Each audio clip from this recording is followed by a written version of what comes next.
सोचिए एक ऐसी फिलॉसफिकल बहस जिसमें ऋषि याज्ञवल्क्य के सामने गार्गी जैसे विचारक हों और दांव पर ज्ञान ही नहीं शायद जान भी लगी हो।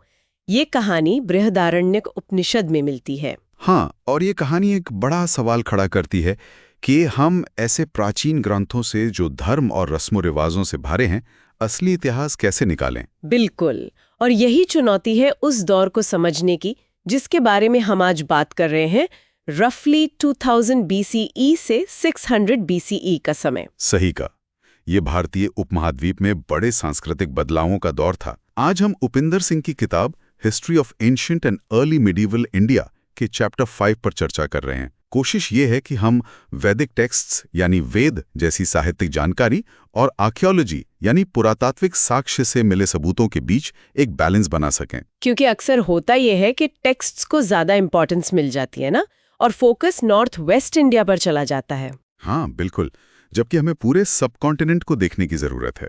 इस दौर में बहुत कुछ घट रहा था। तो सुन लो, यूपीएससी की इस पेशकश का मकसद यही है कि यूपीएससी एस्पिरेंट्स को इस कॉम्प्लेक्स पीरियड की एक साफ तस्वीर मिल सके। तो चलिए शुरू करते हैं वेदास से। इन्हें सीधा सीधा हिस्ट्री बुक्स तो नहीं कह सकते, है ना? नहीं, बिल्कुल नहीं। ये मूल रूप से धार्मिक और रिचुअलिस्टिक टेक्स्ट्स हैं। सदियों तक ये ओरल ट्रेडिशन से, मतलब सुनकर और याद करके ही आगे बढ़े। इनकी डेटिंग को लेकर भी काफी बहस है। हाँ, मैंने पढ़ा है। कुछ विद्वान ऋग्वेद, जो सबसे पुराना है, उसे 1500 BC से 1000 BC के बीच रखते हैं, पर कुछ मानते हैं कि इसके कुछ हिस्से 2000 BCE या उससे भी पहले के हो सकते हैं। एग्जैक्टली, डेटिंग बहुत ट्रिकी है। इसके लिए कई तरीके अपनाए जाते हैं, जैसे लिंग्विस्टिक एनालिसिस, मतलब भाषा का अध्ययन, फिर बोगासकोय इंस्क्रिप्शन, मतलब बोगासकोई शिलालेख जैसे बाहरी सबूत हैं। अच्छा, ये बोगासकोय वाला क्या है? ये वेस्ट एशिया, मतलब आज के टर्की में मिला एक शिलालेख है, करीब 1380 BCE का, 1380 BCE का। इसमें हिटाइट और मिटानी राजाओं के बीच एक संधि का जिक्र है, और उसमें गवाह के तौर पर इंद्र, मित्रा, नसात्य, वरुणा जैसे वैदिक देवताओं के नाम हैं। ओह वाओ, ये तो बड़ा कनेक्शन है। हाँ, कनेक्शन तो है, पर इससे ऋग्वेद की एग्जैक्ट डेट तय करना फिर भी मुश्किल है। ये बस बताता है कि इस समय तक ये देवता वेस्ट एशिया में जाने जाते थे। इसी तरह ईरान के प्राचीन ग्रंथ अवेस्ता से भी तुलना की जाती है, क्योंकि भाषा और कुछ रिवाज मिलते जुलते हैं, पर अवेस्ता की डेटिंग भी पक्की नहीं है। तो मतलब डेटिंग को लेकर काफी अनिश्चितता है। बिल्कुल, और ये समझना यूपीएससी के लिए जरूरी है। हमें ये मानना होगा कि डेट्स अप्रॉक्सीमेट हैं, पर मोटा मोटा हम ये कह सकते हैं कि जो ऋग्वेद के सबसे पुराने हिस्से हैं, जिन्हें फैमिली बुक्स कहते हैं, वो शायद 1500 से 1000 BC के बीच पंजाब और आसपास के इलाके में रचे गए। और इन फैमिली बुक्स में हमें किस तरह के समाज की झलक मिलती है? देखिए, ये एक ट्राइबल सोसाइटी लगती है, मतलब कबीलों में बंटी हुई किनशिप यानी रिश्तेदारी बहुत महत्वपूर्ण थी। कबीले के मुखिया को राजन कहते थे, जिसका मुख्य काम लोगों की रक्षा करना, युद्ध में नेतृत्व करना और मवेशियों, खासकर गायों, गौ को बढ़ाना था। गायें इतनी जरूरी थीं कि युद्ध के लिए एक शब्द गविष्टि मिलता है, जिसका मतलब है गायों की खोज। हाँ, अच्छा, गौ से जुड़े बहुत शब्द हैं शायद। हाँ, बहुत सारे, जैसे गोपति मतलब गायों का रक्षक या मालिक, गोधूली यानी शाम का वक्त जब गायें घर लौटती हैं, गव्युति दूरी नापने की इकाई, वगैरह वगैरह। इससे पता चलता है कि पशुपालन, खासकर कैटल रियरिंग, कितना सेंट्रल था। और लड़ाइयाँ भी होती थी। आपने बैटल ऑफ 10 किंग्स का जिक्र किया था। हाँ, दशराज याज्ञ युद्ध, ये ऋग्वेद के 7वें मंडल में वर्णित है। इसमें एक तरफ भरत कबीले के राजा सुदास थे और दूसरी तरफ 10 कबीलों का गठबंधन था, जिसमें पुरु कबीला भी शामिल था। 10 राजाओं के खिलाफ एक राजा। वाह। और इसमें पुरोहित यानी ऋषियों का भी बड़ा रोल था। विश्वामित्र और वशिष्ठ के बीच की प्रतिद्वंदिता भी कहानी का हिस्सा है। ये लड़ाई परुष्णी नदी यानी आज की रावी नदी के किनारे हुई थी। और जीता कौन? सुदास। कहा जाता है कि उन्होंने बांध तोड़कर दुश्मनों को हराया, फिर यमुना नदी के किनारे भी भेदा नाम के सरदार को हराया। इसके बाद सुदास ने सरस्वती नदी के किनारे अपना दबदबा कायम किया और अश्वमेध यज्ञ भी किया। ये तो काफी ड्रामेटिक कहानी है। क्या इस दौर में दास और दस्यु लोगों से भी लड़ाइयाँ होती थी? हाँ, ऋग्वेदा में इनका जिक्र आता है। अक्सर इन्हें आर्यों का दुश्मन बताया गया है। ये कौन थे, इस पर बहस है। क्या ये वहां के मूल निवासी थे या शायद पहले आए हुए इंडो आर्यन समूह? ये भी कहा गया है कि शायद ये सांस्कृतिक रूप से भिन्न थे। वो वैदिक यज्ञ नहीं करते थे, उनकी भाषा अलग थी। पर क्या सिर्फ दास-दासियों से ही लड़ाई थी? नहीं, ये जरूरी पॉइंट है। आर्य कबीलों में आपस में भी लड़ाइयां होती थी। बैटल ऑफ 10 किंग्स तो इसका सबसे बड़ा उदाहरण है। ऋग्वेदा में ऐसी प्रार्थनाएं भी हैं जिनमें आर्य शत्रुओं से रक्षा मांगी गई है। और लगभग 300 ऐसे शब्द पे मिलते हैं जो नॉन इंडो यूरोपियन भाषाओं, शायद द्रविडियन या मुंडा भाषाओं से लिए गए हैं। कुछ गैर आर्य नाम भी मिलते हैं, जैसे चुमुरी, धुनी, पिपरू, शाम्ब्रा। इससे साफ है कि इंटरेक्शन और कॉन्फ्लिक्ट दोनों चल रहे थे। अच्छा, और ये जो वर्णा व्यवस्था है, कास्ट सिस्टम, क्या वो इस अर्ली वैदिक पीरियड में मौजूद थी? देखिए, ये बहुत महत्वपूर्ण सवाल है। ऋग्वेदा के फैमिली बुक्स में वर्णा शब्द का प्रयोग आमतौर पर रंग या प्रकाश के अर्थ में हुआ है, और कभी-कभी आर्य और दासा के बीच भेद बताने के लिए। दासों को कभी-कभी कृष्णा त्वच यानी काली चमड़ी वाला कहा गया है, पर इसका मतलब लिटरल रंग भेद था या कुछ और, ये कहना मुश्किल है। तो क्या ब्राह्मणा और क्षत्रिय जैसे शब्द नहीं थे? शब्द तो मिलते हैं, ब्राह्मणा और क्षत्रिय, लेकिन फैमिली बुक्स में उन्हें वर्णा से जोड़कर नहीं देखा गया है। और सबसे जरूरी बात, वैश्य और शूद्र शब्द फैमिली बुक्स में हैं ही नहीं। अच्छा, तो ये 4 वर्णों वाली व्यवस्था बाद में आई? बिल्कुल। जो प्रसिद्ध पुरुष सूक्त है, जिसमें विराट पुरुष के शरीर के अंगों से 4 वर्णों की उत्पत्ति बताई गई है, ब्राह्मण मुख से, राजन्य क्षत्रिय बाहुओं से, वैश्य जांघों से और शूद्र पैरों से, वो ऋग्वेदा के 10वें मंडल में है, जिसे बाद का माना जाता है। तो ये 4 वर्णा सिस्टम लेटर वैदिक पीरियड की विशेषता है, अर्ली वैदिक की नहीं। ये जानना बहुत जरूरी है कि ये व्यवस्था धीरे धीरे विकसित हुई। अच्छा, महिलाओं की स्थिति कैसी थी इस अर्ली वैदिक काल में? अक्सर एक गोल्डन एज की बात कही जाती है। हाँ, ये विचार 19वीं 20वीं सदी में काफी लोकप्रिय हुआ था, खासकर राष्ट्रवादी इतिहासकारों और समाज सुधारकों के बीच। वो देवियों की पूजा, कुछ महिला ऋषियों जैसे घोषा का जिक्र, यज्ञों में पत्नी की भागीदारी, इन बातों को हाईलाइट करते थे। पर क्या ये पूरी तस्वीर है? हमें ये देखना होगा कि घर परिवार में, संपत्ति में, धर्म में, ज्ञान हासिल करने में महिलाओं की क्या स्थिति थी। मतलब देवियों की पूजा का मतलब ये नहीं कि आम महिलाओं की स्थिति बहुत अच्छी थी। एग्जैक्टली। देवियां थीं, पर देवताओं के मुकाबले कम महत्वपूर्ण थी। कुछ महिला ऋषियों ने सूक्त रचे, पर उनकी संख्या बहुत कम है, शायद 12-15। कोई महिला पुरोहित नहीं थी। यज्ञ में पत्नी के रूप में भाग लेती थी, पर स्वतंत्र रूप से नहीं। संपत्ति पर भी उनका अधिकार सीमित था। समाज मूल रूप से पेट्रियार्कल और पेट्रीलिनियल था, मतलब पिता का वंश चलता था। तो गोल्डन एज वाली बात थोड़ी एग्जैजरेटेड है। हाँ, कह सकते हैं। हालांकि ये भी सच है कि लेटर वैदिक पीरियड के मुकाबले शायद शुरुआती दौर में महिलाओं पर उतनी पाबंदियां नहीं थी, लेकिन असमानता तो थी, रैंक के आधार पर भी और जेंडर के आधार पर भी। धर्म की बात करें तो इंद्र सबसे प्रमुख देवता लगते हैं ऋग्वेद में। हाँ, सबसे ज्यादा सूक्त इंद्र को ही समर्पित हैं। उन्हें एक योद्धा देवता के रूप में दिखाया गया है, वज्र धारण किए हुए, आर्यों का नेतृत्व करते हुए, सोम रस पीने वाले। उनका एक प्रसिद्ध काम वृत्रा नाम के असुर का वध करना है, जिसे अक्सर पानी को रोकने वाले दानव के रूप में देखा जाता है। इंद्र के वध से पानी मुक्त होता है। अच्छा, और अग्नि, वो भी महत्वपूर्ण लगते हैं। बहुत महत्वपूर्ण। अग्निदेव यज्ञ के अग्नि के देवता हैं, और वो देवताओं और मनुष्यों के बीच मध्यस्थ माने जाते हैं। यज्ञ में दी गई आहुति अग्नि के जरिए ही देवताओं तक पहुंचती है। सोमा भी एक प्रमुख देवता हैं, जो एक पौधे के रस के देवता हैं, जिसे यज्ञ में इस्तेमाल किया जाता था और माना जाता था कि वो स्फूर्ति और अमरत्व देता है। वरुणा का भी नाम आता है। हाँ, वरुणा नैतिक व्यवस्था यानी ऋता के संरक्षक माने जाते हैं। वो सब कुछ देखने वाले देवता हैं जो पापियों को दंड देते हैं। और भी कई देवता हैं, सूर्य, वायु, उषस यानी भोर की देवी, अश्विन 2 जुड़वां देवता। विष्णु का जिक्र कम है, पर उनके 3 पगों की कहानी मिलती है। रुद्र भी हैं, जिनमें विनाश की क्षमता है और जो बाद के शिव से मिलते जुलते हैं। और पूजा का तरीका मुख्य रूप से यज्ञ ही था, मंदिर या मूर्ति पूजा का जिक्र नहीं है। बिल्कुल, अर्ली वैदिक रिलीजन में यज्ञ ही सेंट्रल था। देवताओं को प्रसन्न करने के लिए अग्नि में घी, दूध, अनाज आदि की आहुति दी जाती थी। साथ में मंत्र पढ़े जाते थे।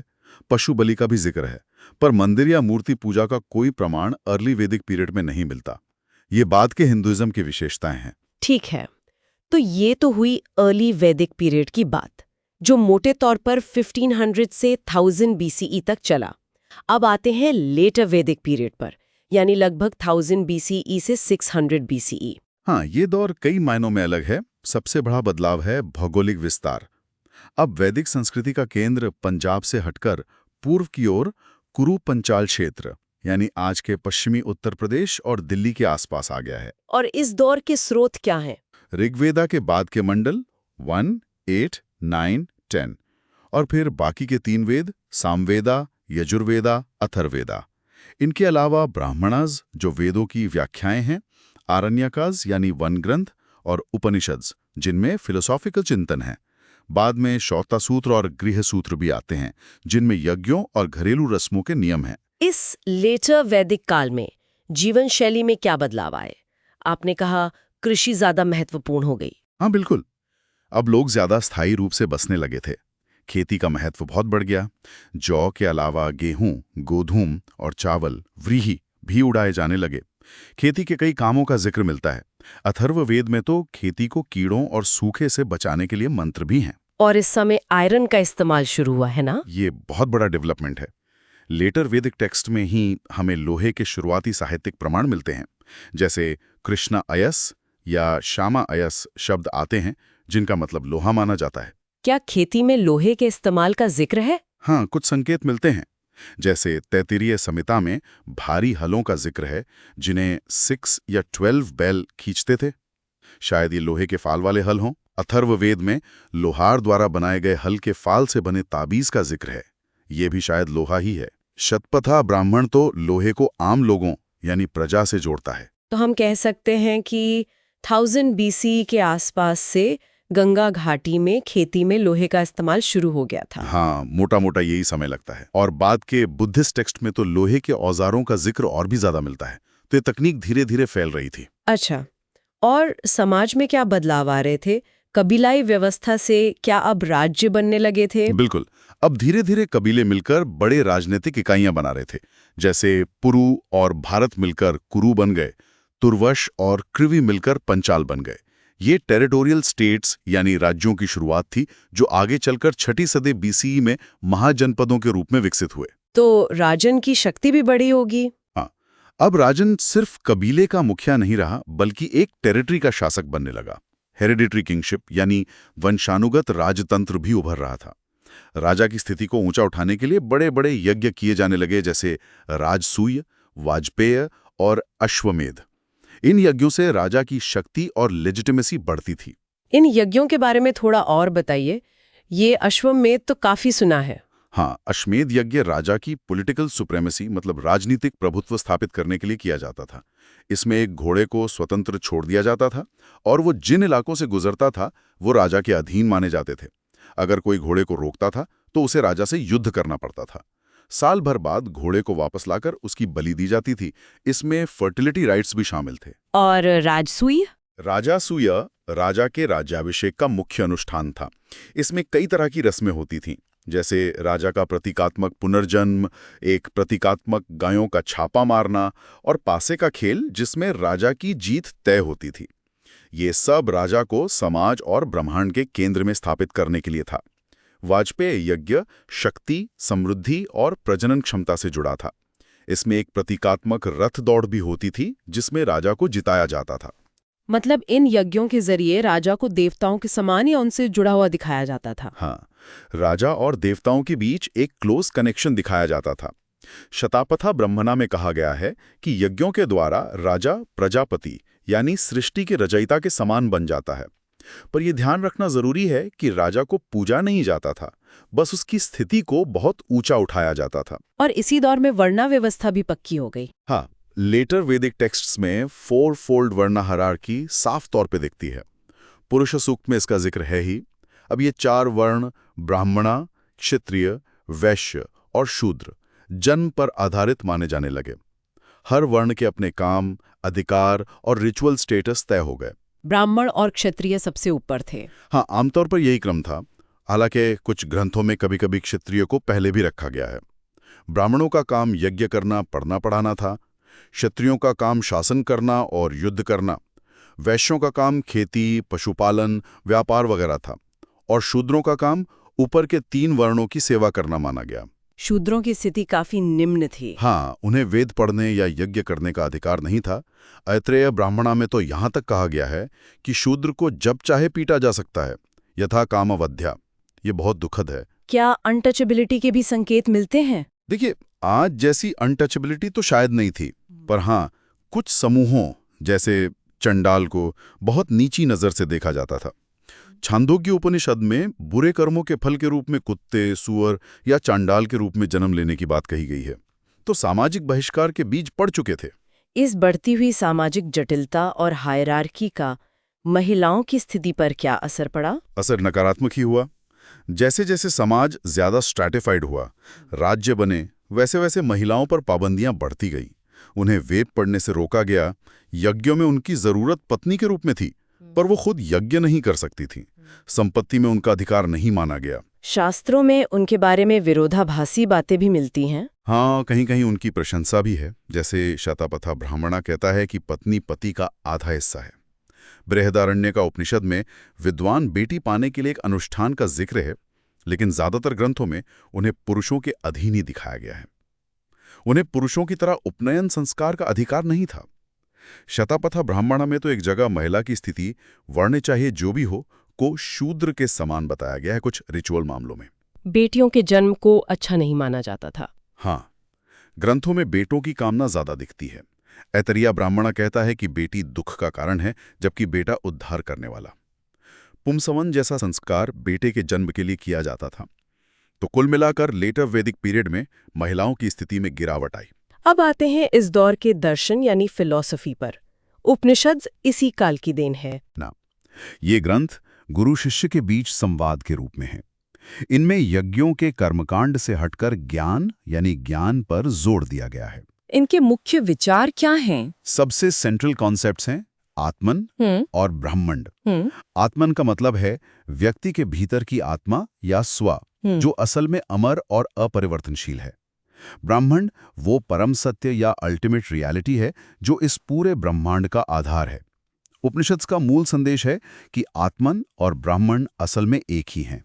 तत्वम असि। बिल्कुल, दैट यू आर, यानी वो तुम ही हो। ये छांदोग्य उपनिषद का प्रसिद्ध महावाक्य है, जो उद्दालका अरुणी अपने बेटे श्वेतकेतु से कहते हैं। इसका मतलब है कि तुम्हारी आत्मा ही वो परम सत्य ब्रह्मन है।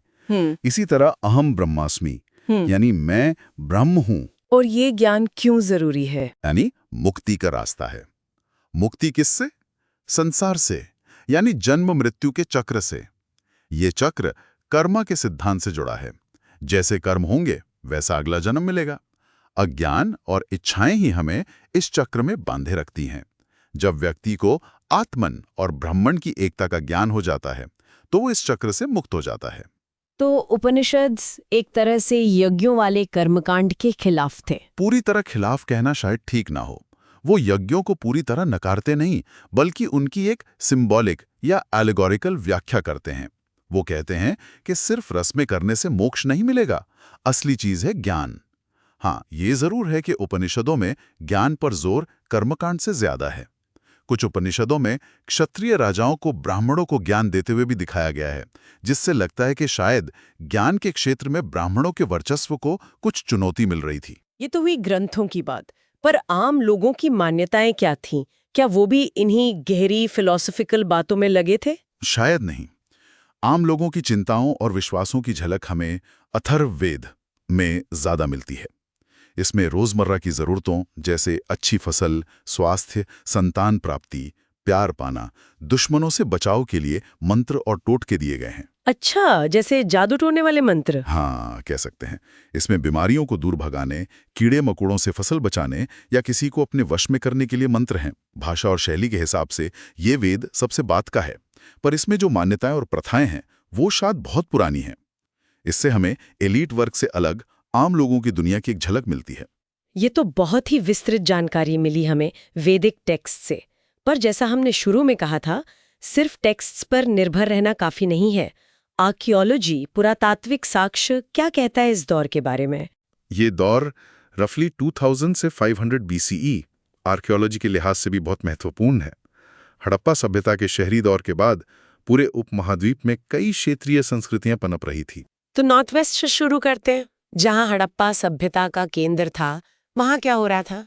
मैच्योर हड़प्पन फेज के बाद वहां लेट हड़प्पन फेज आता है। शहरी विशेषताएं खत्म हो जाती हैं। सिंध में हमें झूकर कल्चर मिलती है और पंजाब में सेमेटेरी एज कल्चर। इनमें हड़प्पा की कुछ चीजें जारी रहती हैं, पर बहुत कुछ बदल भी जाता है। सेमेटेरी एज का नाम तो बड़ा अजीब है। हाँ, क्योंकि ये संस्कृति हड़प्पा शहर में मिले एक कब्रिस्तान से पहचानी गई, जिसे सेमेट्री एच नाम दिया गया था। इसमें 2 तरह के बरियल्स मिले। निचले स्तरों में सीधे लिटाकर दफनाना एक्सटेंडेड बरियल्स, और ऊपरी स्तरों में कलशों में अस्थियां रखकर दफनाना अर्न बरियल्स। इनकी पॉटरी पे कुछ खास डिजाइन भी मिले हैं, जैसे मोर जिन पर इंसान का रूप बना हो। कुछ लोग इन्हें वैदिक मान्यताओं से जुड़ने की कोशिश करते हैं, पर ये सिर्फ अटकलें हैं। अच्छा, और आगे नॉर्थ वेस्ट में, पाकिस्तान और अफगानिस्तान वाले इलाके में? वहां हमें मिलती है गांधार ग्रेव कल्चर, गांधार कब्र संस्कृति, जिसका समय लगभग 1700 से 200 BC माना जाता है। यहाँ कब्रों के अलग अलग तरीके मिलते हैं। गड्ढों में, पत्थर के बॉक्सों, सिस्ट्स में, कभी शव को मोड़कर फ्लेक्स्ड बरियल, कभी जलाने के बाद अस्थियों को बर्तन में रखकर। यहाँ कुछ खास चीजें मिली? हाँ, इनकी पॉटरी खास है। भूरे, लाल या स्लेटी रंग के बर्तन जैसे गॉबलेट्स, पेडेस्टल कप्स, मिट्टी की बनी महिलाओं की मूर्तियां मिली हैं।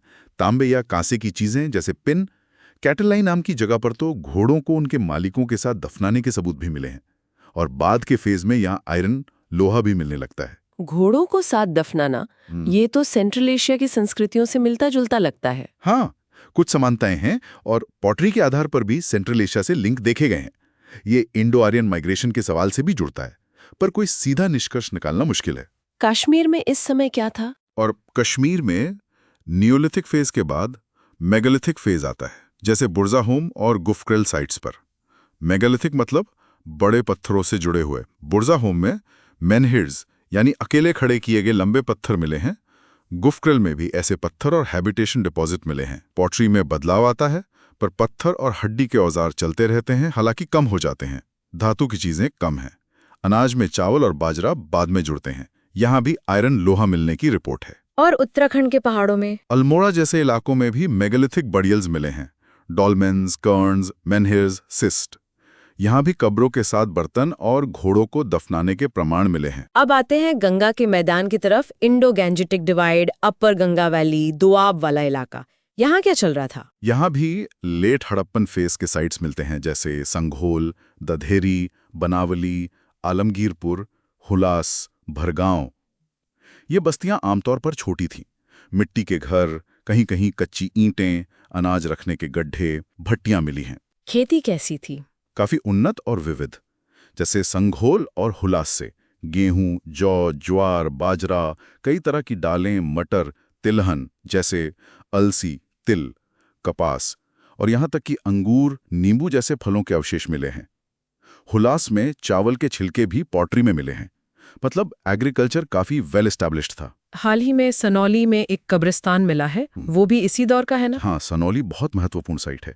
यह बागपत जिले में यमुना के पास है। इसे लेट हड़प्पन सेमेटरी माना जाता है। डेट लगभग 2200 से 1800 BC। यहाँ 100 से ज्यादा कब्रें मिली हैं। इसमें कुछ खास बात? कई खास बातें हैं। जैसे एक कब्र में 2 पुरुषों को साथ दफनाया गया है। एक तिहरी कब्र भी है। कुछ कब्रें सिंबॉलिक हैं, जिनमें शव नहीं हैं, बस सामान रखा है। एक सिंबॉलिक कब्र में तो एक अजीब वायलिन के आकार के तांबे के बर्तन में 28 छोटी तांबे की आकृतियां मिली हैं। और सबसे चौंकाने वाली बात, एक कब्र में कॉपर होर्ड टाइप की एंटने स्वॉर्ड यानी मूठ वाली तलवार म्यान के साथ मिली है। एंटीने स्वॉर्ड, ये तो कॉपर होर्ड से जुड़ा है। एग्जैक्टली। ये पहली बार है कि कॉपर होर्ड टाइप की चीजें हड़प्पा संदर्भ में, वो भी कब्र में मिली हैं। इससे कॉपर होर्ड्स और लेट हड़प्पन्स के बीच संबंध का सवाल और गहरा हो गया है। कॉपर होर्ड्स की बात आई है तो इनके बारे में भी बताइए। और ये ओसीपी क्या है? ओसीपी यानी ऑकर कलर्ड पॉटरी, यानी गिरवे रंग की मृद भांड संस्कृति। ये खास तरह के मिट्टी के बर्तन हैं जो ज्यादातर दोआब क्षेत्र में मिलते हैं। ये गिरवे रंग के होते हैं और हाथ लगाने पर रंग उतरता है, शायद पानी में ज्यादा रहने या ठीक से ना पकने के कारण। ये बर्तन अक्सर बहुत टूटी फूटी हालत में मिलते हैं। इनका समय क्या है? इनकी डेटिंग भी लगभग लेट हड़प्पन के समकालीन ही आती है, मिड 3rd से 2nd मिलेनियम BCE के बीच। कुछ साइट्स पर लेट हड़प्पन और ओसीपी के स्तर एक दूसरे के ऊपर नीचे या मिले हुए भी पाए गए हैं। इससे लगता है कि इन दोनों के बीच कुछ संबंध था, पर वो क्या था ये साफ नहीं है। ओसीपी बस्तियां भी छोटी थीं, ज्यादातर मिट्टी के या वॉटल एंड डॉब घास फूस की दीवारें वाले घर थे। और कॉपर होड्स, ताम्र निधियां, ये तांबे की बनी चीजों के ढेर हैं जो ज्यादातर गंगा घाटी में, खासकर दुआब में, जमीन के नीचे गड़े हुए मिले हैं। इनमें खास तरह के औजार और हथियार होते हैं, जैसे फ्लैट सेल्स, चपटी कुल्हाड़ियां, हारपून्स, बर्छे, एंटेनस वॉर्ड्स, मूठ वाली तलवारें और सबसे अजीब एंथ्रोपोमॉर्फिक फिगर्स, यानी इंसान जैसी दिखने वाली आकृतियां। इंसान जैसी तांबे की आकृतियां, वो किस लिए थीं? ये बड़ा रहस्य है। ये काफी बड़ी और भारी होती हैं, मुड़े हुए हाथ और फैले हुए पैर। कोई कहता है ये हथियार थे, शायद फेंक कर मारने वाले। कोई कहता है इनका धार्मिक महत्व था, शायद पूजा के लिए। मादरपुर होड़ में तो 31 ऐसी आकृतियां एक साथ मिली। तो ओसीपी और कॉपर होड्स का क्या रिश्ता है? ये भी बहस का मुद्दा है। ज्यादातर कॉपर होड्स बिना किसी पुरातात्विक संदर्भ के मिले हैं, पर साइपाई जैसी साइट पर कॉपर होड की चीजें ओसीपी के स्तर में मिली हैं। और अब सनोली में एंटेने स्वॉर्ड लेट हड़प्पन कब्र में मिल गई। तो लगता है कि ये तीनों, late Harappan, OCP, copper hoards, किसी न किसी तरह से जुड़े हुए थे, कम से कम अपर गंगा वैली में। ये इलाका तांबे की चीजें बनाने का एक अलग केंद्र रहा होगा। ओसीपी के बाद दोआब में क्या आता है? कुछ साइट्स जैसे अतरंजी खेरा और नोह में ओसीपी के बाद और पेंटेड ग्रे वेयर पीजीडब्ल्यू से पहले एक ब्लैक एंड रेड वेयर बीआरडब्ल्यू, काले और लाल मृदभांड का फेज मिलता है। ब्लैक एंड रेड वेयर, ये क्या है? ये ऐसे बर्तन होते हैं जिनकी सतह पर काला और लाल दोनों रंग होते हैं, अंदर काला बाहर लाल या उल्टा। ये बर्तन बनाने की एक खास तकनीक है। पर बीआरडब्ल्यू तो और भी कई जगहों पर मिलता है। हाँ, यही जरूरी बात है।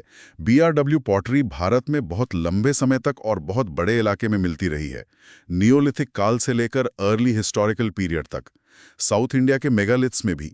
इसलिए सिर्फ बीआरडब्ल्यू मिलने का मतलब ये नहीं कि वो सब एक ही संस्कृति या लोग थे। हमें हमेशा कॉन्टेक्स्ट देखना होगा कि किस काल का और किस इलाके का बीआरडब्ल्यू है। डोआब वाला बीआरडब्ल्यू एक खास फेज को दिखाता है, ओसीपी और पीजीडब्ल्यू के बीच का। ये बहुत जरूरी पॉइंट है कि पॉटरी टाइप को सीधे लोगों से जोड़ना ठीक नहीं। अच्छा, पश्चिमी भारत मतलब राजस्थान और गुजरात में क्या हो रहा था इस दौर में? राजस्थान तो तांबे का एक बड़ा स्रोत था ही। वहां हमें गणेश्वर जोधपुरा कल्चर और आहार बनास कल्चर मिलती है, जो चालकोलिथिक यानी ताम्र पाषाणिक संस्कृतियां थीं। इनका जिक्र हमने पिछले अध्याय में किया था। गणेश्वर पीरियड 3 जो लगभग 2000 BCE से शुरू होता है। टेक्सटेंस? लगता है सोर्स टेक्स्ट यहाँ पश्चिमी भारत के बारे में ज्यादा डिटेल नहीं दे रहा। हाँ, ऐसा लग रहा है। पर यह साफ है कि राजस्थान तांबा गलाने और औजार बनाने का एक महत्वपूर्ण केंद्र बना रहा। ठीक है, तो हमने ग्रंथों से मिलने वाली तस्वीर देखी और फिर अलग अलग इलाकों की आर्कियोलॉजिकल पिक्चर भी देखी। अब सबसे बड़ा सवाल, इन दोनों को जोड़ा कैसे जाए? यही तो असली चुनौती है ना? बिल्कुल, यही इस पूरे चैप्टर का सेंट्रल थीम है, the problem of correlating literary and archaeological evidence, साहित्यिक और पुरातात्विक साक्ष्यों के सहसंबंध की समस्या। अक्सर क्या होता है कि लोग आर्कियोलॉजी का इस्तेमाल सिर्फ ग्रंथों की बातों को सपोर्ट करने के लिए करते हैं। हाँ, जैसे ये ढूंढना कि क्या पीजीडब्ल्यू पॉटरी आर्यों से जुड़ी थी या ओसीपी किससे। एग्जैक्टली। और इस चक्कर में उन इलाकों और संस्कृतियों की अनदेखी हो जाती है जिनका जिक्र ग्रंथों में नहीं है। दूसरा, सबूत हमेशा मेल नहीं खाते। टेक्स्ट हमें समाज, धर्म, दर्शन के बारे में ज्यादा बताते हैं, खासकर एलीट वर्क के नजरिए से। आर्कियोलॉजी हमें आम लोगों के जीवन, उनकी बस्तियों, औजारों, खेतीबाड़ी यानी मटीरियल कल्चर के बारे में बताती है। तो हमें क्या करना चाहिए? हमें दोनों तरह के सबूतों को क्रिटिकल आई से देखना होगा। आर्कियोलॉजी को प्राथमिकता देनी होगी जब हम मटीरियल कल्चर की बात कर रहे हों, और जहां टेक्स्ट्स हैं उन्हें भी सावधानी से इस्तेमाल करना होगा, उनके बायस को ध्यान में रखते हुए। हमें यह समझना होगा कि हम एक बहुत जटिल जिग्सॉ पजल यानी आरा पहेली को सुलझाने की कोशिश कर रहे हैं, और शायद सारे पीसेस अभी हमें मिले भी नहीं हैं या वो परफेक्टली फिट ना होते हों। ये बहुत संतुलित नजरिया है। तो इस पूरी चर्चा का सार क्या निकलता है? इस पीरियड 2000 से 600 BCE के बारे में हम क्या मुख्य बातें कह सकते हैं? देखिए, ये साफ है कि ये उपमहाद्वीप में बड़े बदलावों का दौर था। हड़प्पा के शहरी जीवन का पतन हुआ, पर आबादी और कुछ परंपराएं बनी रहीं। पूरे देश में कई क्षेत्रीय संस्कृतियां विकसित हुईं, नियोलिथिक, चैल्कोलिथिक और फिर अर्ली आयरन एज की तरफ बढ़ती हुईं। और ग्रंथों के नजरिए से? ग्रंथों, खासकर वेदों से हमें इंडो एरियन भाषा बोलने वाले समूहों के समाज, धर्म, रीति रिवाज और शुरुआती दार्शनिक विचारों की जानकारी मिलती है। अर्ली वैदिक काल सी 1500 और 1000 BCE में समाज ज्यादातर कबीलाई, पशुपालक कृषिक था, जिसमें राजन मुखिया होता था और वर्ण व्यवस्था अभी विकसित नहीं हुई थी। लेटर वैदिक काल सी 1000 to 600 BCE में हम पूर्व की ओर विस्तार, ज्यादा स्थायी कृषि, लोहे का बढ़ता इस्तेमाल, राजतंत्र का उदय और 4 वर्णों वाली सामाजिक हायरार्की का विकास देखते हैं। इसी दौर में उपनिषद का गहरा चिंतन भी सामने आता है। और आर्कियोलॉजी इन बदलावों को जमीनी स्तर पर दिखाती है। ये हमें क्षेत्रीय विविधता दिखाती है। Jhukar, Cemetery H, Gandhara grave culture, OCP, copper hoards, BRW और दक्षिण में मेगालिथिक संस्कृतियां। ये दिखाती हैं कि खेती कैसे फैली और सबसे महत्वपूर्ण, लगभग 1000 BCE के बाद लोहा कैसे धीरे धीरे टेक्नोलॉजी का हिस्सा बना। तो कंक्लूजन यह है कि हमें टेक्स्ट्स और आर्कियोलॉजी दोनों को साथ लेके चलना है, पर सावधानी से। बिल्कुल, एक बैलेंस तस्वीर के लिए दोनों जरूरी हैं। आर्कियोलॉजी उन लोगों और जगहों को आवाज देती है जो ग्रंथों में चुप हैं। टेक्स्ट हमें उन विचारों और सामाजिक संरचनाओं के बारे में बताते हैं जो शायद मिट्टी के बर्तनों से पता न चलें। क्रिटिकल कॉरिलेशन ही कुंजी है। चलिए तो सुन लो यूपीएससी के लिसनर्स के लिए आज की चर्चा के की टेकअवेज को जल्दी से दोहरा लेते हैं। पहला, ये दौर ईस्वी पूर्व 600 से 2000 के बीच का पुल है। हड़प्पा सभ्यता के पतन और महाजनपदों के उदय के बीच का पुल है। बहुत महत्वपूर्ण ट्रांजिशन पीरियड है। दूसरा, Vedic text, early Rigveda, later Vedas, Brahmanas, Upanishads, Indo Aryan समाज, धर्म, यज्ञ और दर्शन की जानकारी देते हैं, पर इनकी डेटिंग अनिश्चित है और इनमें इलीट ज्योग्राफिकल बायस है। तीसरा, समाज अर्ली वैदिक के ट्राइबल पैस्टोरलिज्म से लेटर वैदिक के territorial states, monarchy, settle agriculture, iron के साथ और स्ट्रैटिफाइड वर्ना व्यवस्था की ओर बदला। चौथा, लेटर वैदिक काल में उपनिषद आए जिनमें आत्मन, ब्रह्मन, कर्म, पुनर्जन्म, संसार और ज्ञान से मोक्ष, मोक्षा जैसे विचारों पर जोर था। पांचवां, आर्कियोलॉजी इस दौर में क्षेत्रीय विविधता दिखाती है। OCP, copper hoards, BRW, Gandhara grave culture, megaliths आदि। खेती का फैलाव और लगभग 1000 BC के बाद लोहे का आगमन महत्वपूर्ण डेवलपमेंट्स हैं। और छठा, सबसे जरूरी, लिटरेरी और आर्कियोलॉजिकल एविडेंस को कोरिलेट करना जटिल है। दोनों को क्रिटिकली इस्तेमाल करना जरूरी है, टेक्स्ट सेंट्रिक बायस से बचते हुए। बिल्कुल सही समरी है। और एक आखिरी विचार छोड़ जाता हूं सोचने के लिए। एक तरफ उपनिषदों के ऋषि आत्मा और ब्रह्म जैसे गूढ़ प्रश्नों पर विचार कर रहे थे, दूसरी तरफ लोहे के फाल जमीन को बदल रहे थे, खेती को बदल रहे थे, शायद युद्ध को भी। क्या इन दोनों धाराओं, इलीट दार्शनिक खोज और जमीनी तकनीकी बदलाव के बीच कोई अनदेखा रिश्ता हो सकता है, भले ही हमारे स्रोत उन्हें सीधे तौर पर न जोड़ते हों? ये सोचने वाली बात है। वाकई ये ट्रांजिशन समझना यूपीएससी के लिए फाउंडेशनल है। ये एंशिएंट इंडियन हिस्ट्री के अगले चरणों की नींव रखता है। उम्मीद है ये विस्तृत चर्चा उपयोगी रही होगी। अगर इस चर्चा से आपको यूपीएससी की तैयारी में मदद मिली हो तो सुन लो यूपीएससी यूट्यूब चैनल को जरूर सपोर्ट करें। इस वीडियो को लाइक करें, अपने साथी एस्पिरेंट्स के साथ शेयर करें और कमेंट्स में अपने सवाल और फीडबैक जरूर लिखें, हम सब पढ़ते हैं। और सबसे जरूरी, सब्सक्राइब करें और बेल आइकन दबाएं ताकि आप हमारी अगली एनालिसिस मिस न करें। अगर आप चाहें तो सुपर थैंक्स बटन का इस्तेमाल करके भी अपना सपोर्ट दिखा सकते हैं। इससे हमें हाई क्वालिटी कंटेंट बनाते रहने और चैनल को लंबे समय तक चलाने में मदद मिलती है। सीखते रहिए, सवाल पूछते रहिए। मिलेंगे अगली चर्चा में।